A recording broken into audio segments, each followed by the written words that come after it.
teman-teman. Kali ini kita akan mengenal tentang surat. Surat pribadi dan surat resmi. Apa ya yang dimaksud dengan surat? Surat adalah alat komunikasi yang digunakan untuk menyampaikan informasi secara tertulis oleh seseorang kepada orang lain. Informasi yang disampaikan seperti pemberitahuan, pernyataan, perintah, permintaan, atau laporan. Nah, apa saja jenis-jenis surat ya? Ada dua teman-teman, surat pribadi dan surat resmi.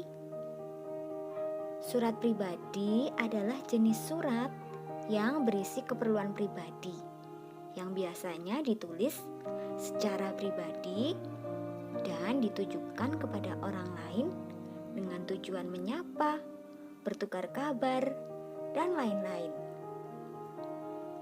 Kamu bisa mengirimkan surat pribadi untuk teman-temanmu, orang tuamu, saudaramu yang jauh, kakek, nenek, bu guru, pak guru, atau orang-orang yang kamu sayangi.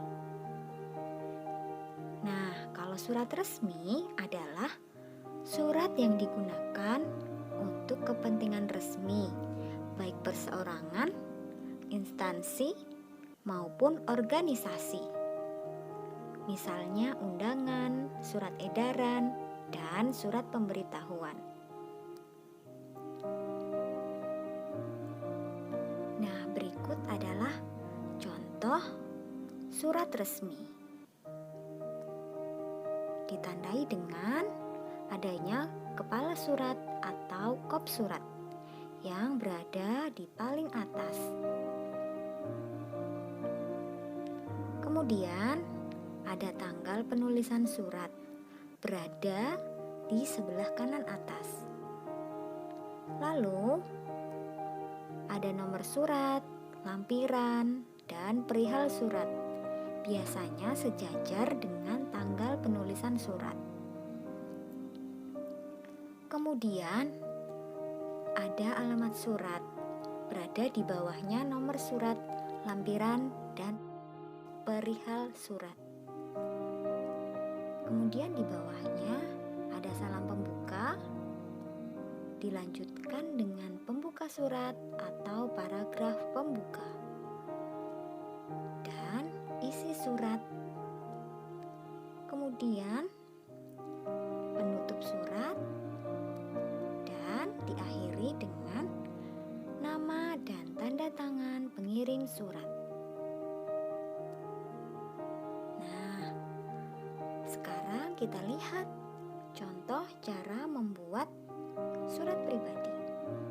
Surat pribadi ditandai biasanya di sebelah kanan atas ada tempat dan tanggal surat. Kemudian ada alamat surat, alamat yang dituju. Lalu di bawahnya ada salam pembuka dan dilanjutkan kalimat pembuka. Kemudian isi suratnya dilanjutkan dengan kalimat penutup surat. Lalu diakhiri dengan salam penutup, nama pengirim, dan tanda tangan. Nah, sekarang cara mengirim surat.